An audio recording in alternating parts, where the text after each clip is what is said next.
count to 3? I just asked if you could count. I didn't tell you to. Give yourselves 3. Good job. Practice that again. Give yourselves 3. Only 3. Ready? Ready? Ready? Some of our 8th graders are figuring it out. Go. We're getting pretty close. Good job. Hey, we're going to start off. You want to go get a seat? Mrs. Wofford. Mrs. Wofford. Help me out with Mrs. Wofford if we are in Mrs. Wofford's row. Right there. Mrs. Burns has got you right back there. Perfect. Thank you. Appreciate your help this morning. 6th graders, what we're going to do to start off most all of our assemblies is we're going to get a representative from each grade. Today we don't have one from the 6th grade, and that's acceptable. That's fine. But you're going to learn to see when you put yourself out there, sometimes there's some reward for that. So we have a representative from the 7th and 8th grade to start us off with the joke of the day. They're going to introduce themselves. They're going to tell what grade they're in. They're going to tell a joke. The winner is going to be determined by audience applause and participation. So here we go. Hi, I'm Chloe Morris from the 8th grade.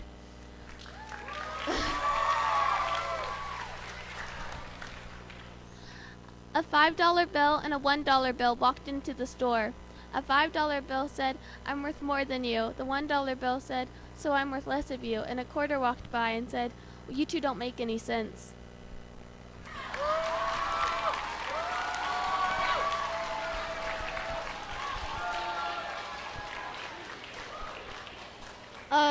Hello, my name is Ethan Laws, and I'm from the 7th grade.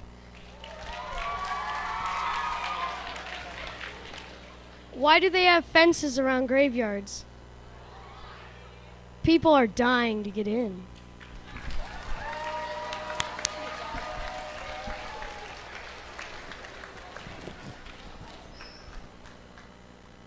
Winner of the joke of the day, first one for this school year. You got it, 8th grade, Chloe Morris. Good job, girl. Good job.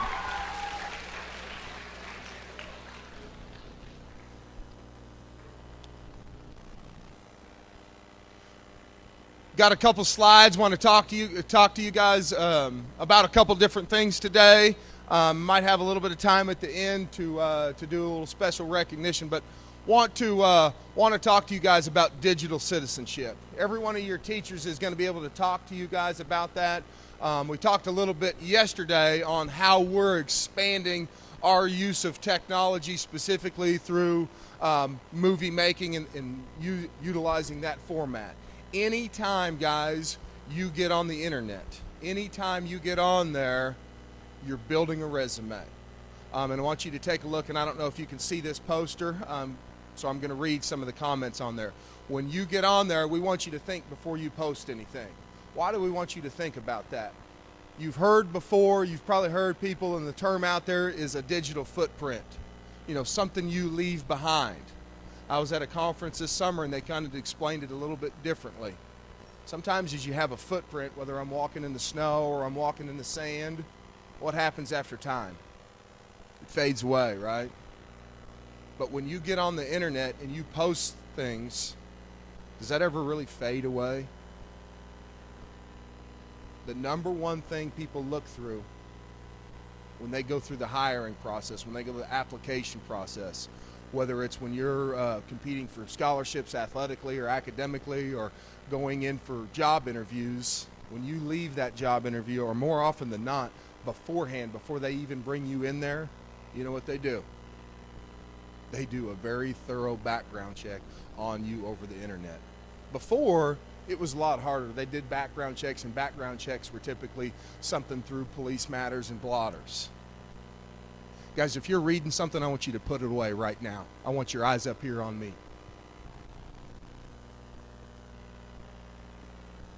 Thank you.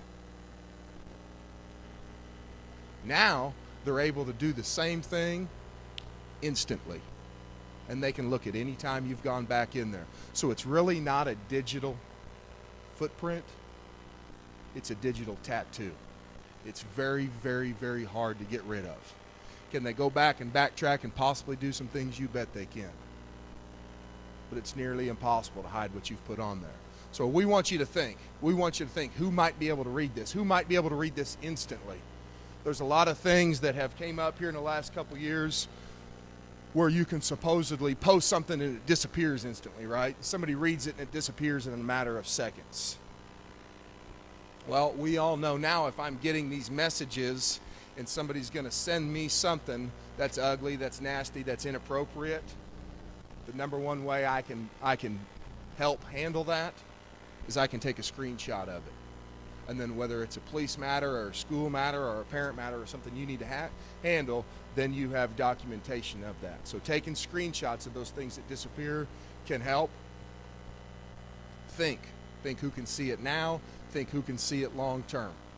Am I posting this out of anger? A lot of times, guys, we have emotions and we do some things based off of our emotions that we later regret sometimes. If I post something online, how hard is that for me to take back? Could someone feel disrespected? Am I doing this to hurt somebody else? If I'm doing it to hurt somebody else, why? Is that going to make me feel better? Could I handle it a little bit differently? Am I revealing too much about myself? Whether it's words you're posting about yourself that somebody could use against you later on, or it's things that you're sharing or pictures that you're sharing that you wouldn't want somebody else to see. What you communicate, you think, to one person is all over the place for anyone. Could be spread instantly. Am I showing a bad side of myself? Could someone misinterpret what I'm saying? Good form of communication is us talking back and forth. Because when we're talking back and forth, if you have a question, you can answer it, I can clarify, we can go back and forth. If I send you something over the internet, sometimes it's misinterpreted by how I typed it or how I said it, or maybe I didn't use proper punctuation. Could easily be misinterpreted. So make sure you're aware of how you're saying something and what some people might think about it. You got that right.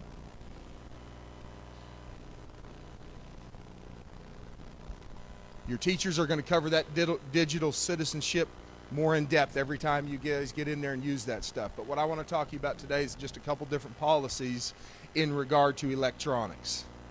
If you're using electronics in a way that is helping you, it's helping you be more efficient, it's helping you plan, it's helping you keep track of things, it's helping you do research, we don't want to get in the way of that. We want to allow you to bring that here. How are we going to continually evaluate that? It's going to be based off those three priorities. Are you compromising your safety or somebody else's safety by using an electronic device? Then we're not going to allow your access to that anymore. We're not going to allow you to bring it to school anymore. Is that electronic device interfering with your learning or somebody else's learning? Then we're not going to allow it anymore. Our overall school policy in regard to electronic devices, that's your cell phones, your tablets, anything like that, anything you use that's electronic. Before school, when you get here, 7:30, 7:40, if you want to use it, you use it. When that bell rings at 7:50, you're to shut it off, you're to put it away, you're to silence it. We don't want to see it or hear it in the hallways, in the cafeteria, in the gym, anywhere. When you enter your classrooms, each of your teachers are going to have a specific policy in regards to use of electronic device in their classrooms. Again, very important what we talked about yesterday, that you get to know each one of your teachers and how they operate. There's going to be some different procedures in every one of those rooms. Know and understand those. Because know what I'm going to support as a principal if there's anything in regard to electronic device. Once that bell rings at 7:50, it's shut off, it's put away until that bell rings at 3:30. That bell rings at 3:30, you need to get out, you need to text your mom, tell her where you are, do those things. Before and after school, you use it. During the day, I don't want to see it, I don't want to hear it. Inside your classroom, your teachers will grant you permission to use those electronic devices. So make sure you know those specific policies within the classroom, but you know the overall school policy. You're not walking down the hall with it in your hand, because then I can what? I can see it. It's not ringing in your pocket, because then I can hear it. Make sure it's put away and you have permission in the classroom to be able to use it. Any questions on electronic devices or something I can maybe clarify more? Good. Dress code items. Guys, here's just a couple simple things, and you can go dig in that handbook and be very thorough. The things I'm really kind of highlighting for sure. Guys, no tank tops. Girls, no spaghetti straps. No hats in the building. Make sure you're covered up top. Make sure you're covered in the middle. Make sure you're covered on the bottom. Anything I can clarify on that? Yes, ma'am. Absolutely. The question was, can your teachers tell you? Yes, absolutely. Here's general rule of thumb. If I think it might not be appropriate, don't wear it. If you think it might not be, don't wear it. We have some other clothes here that you can wear if you need to. Some of you, we can do that. Some of you can have somebody bring some stuff up here, but the big highlights: no tank tops, no spaghetti straps, no real short shorts, no low cut tops, and nothing showing anything in the middle. Okay?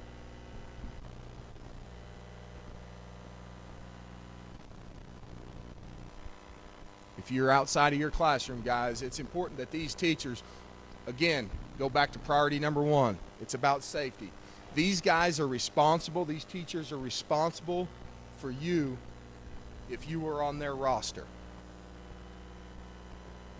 It's important for us to know where you are for a lot of safety reasons. Could be a simple one as a parent comes up here to check you out. It's very important for us to know where you are. If we have emergency drills, that we know where you are, that we have a proper head count and a who count. So if you're going to leave, if you're going to need to leave a classroom at any time, I need you to do two things. I need you to make sure you communicate with that teacher so you have their permission to leave that room. They know where you're going. And then you have a hall pass. All of your teachers have a hall pass. It is your responsibility to get those two things done. It's your responsibility to communicate effectively with that teacher to get that permission, and it's your responsibility to have that hall pass filled out. Your name on there, the destination you're going, the time in, the time out, so we know where you are at all times. That helps us enforce priority number one: keep you safe. Keep you safe at all times.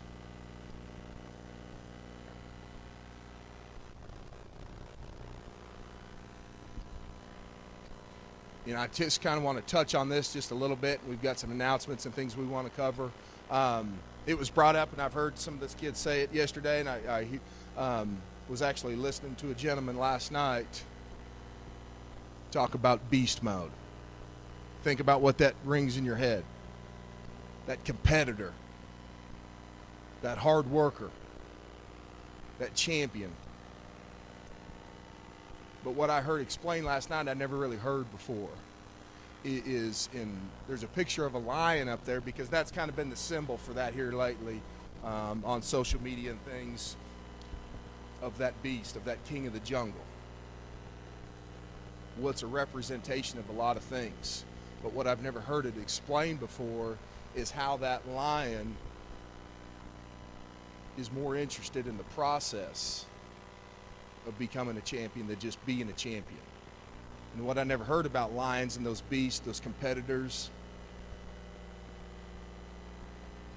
that the animals that they are, that gazelle, that zebra, and we all think about that is when they finally achieve victory by seizing that animal. But what they don't do is, if there's an injured animal, you know what they don't do? If they see one with a broken leg, a hobbled leg, they don't go after that one. Why not? Because it's about the chase. It's about the process. It's about that hard work. It's about that effort. It's about doing something very difficult. We think of the mountain, and we think of reaching on top of the mountain and achieving that greatness. I mean, how small a time that is when you get to the top. Those of you guys that are going to be here and accomplish some great things, it's because you're going to understand what the process offers you. And what I mean by process, I mean by understanding what's sitting in that classroom and paying attention to that teacher. By doing group work and understanding how that peer interaction, that collaboration can help me achieve some things. You're not going to be able to accomplish those things if you think just by showing up to school it's going to happen. Just by having things gifted to you, it's going to happen. Those things don't last very long. So I want you to think about the process, the hard work, the effort. Those are the things that are going to allow you to accomplish things you want to accomplish. We talked about riding that bike yesterday. Some of you got it easy. Some of you got a little harder. Tying shoes. Anything you've had to learn has taken a lot of hard work, a lot of effort, a lot of practice. So I want you to think about that when you think of what a true victor is. Is it one who just relishes in the moment, or it's all the stuff nobody sees? It's the people that go home at night. Are you eating ice cream and playing video games all night? Are you sacrificing some things because you want to achieve some things you've never done before? There's a lot of people sitting in this room that probably want the same thing you want. Whether it's a job, whether it's a career, whether it's a seat in that university center. What are you doing to build that resume, to build it online, to build it on your transcript, to build it how you present yourself? How are you setting yourself up to success? So that's what we're going to continually analyze with you guys. That's what we're going to continually focus on with you guys, is that process. What we're going to do today, as we dismiss here, we're going to send you guys all back to your advisory class. You're going to go back to advisory class for about 15 minutes. This is going to serve a couple different purposes. Some of you have some things you need to turn into that advisory teacher, so you need to make sure you get all that paperwork turned in. The other thing, there's still a couple people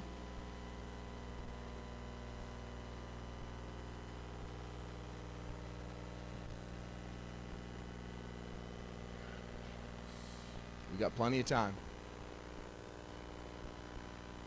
There's still a couple people that we need to check out some lockers and finish that up. I think there's about 2 or 3 classes. So that's going to give you some time to go in, finalize those lockers, turn in all your paperwork. You guys have some other supplies that you might be turning in. Then we're going to get on the intercom in about 15 minutes after we've gone back to class, and we're going to dismiss you to your first hour. Okay? Going straight to advisory. You're going to listen for that intercom, and then we're going to dismiss you back to first hour. Your first hour will be abbreviated today. Instead of 50 minutes, it'll probably be more like 35 minutes. Then everything else for the rest of the day should be on that bell schedule. Questions about today's schedule? If you have a birthday in August, please stand up. You 3, right here, stand up.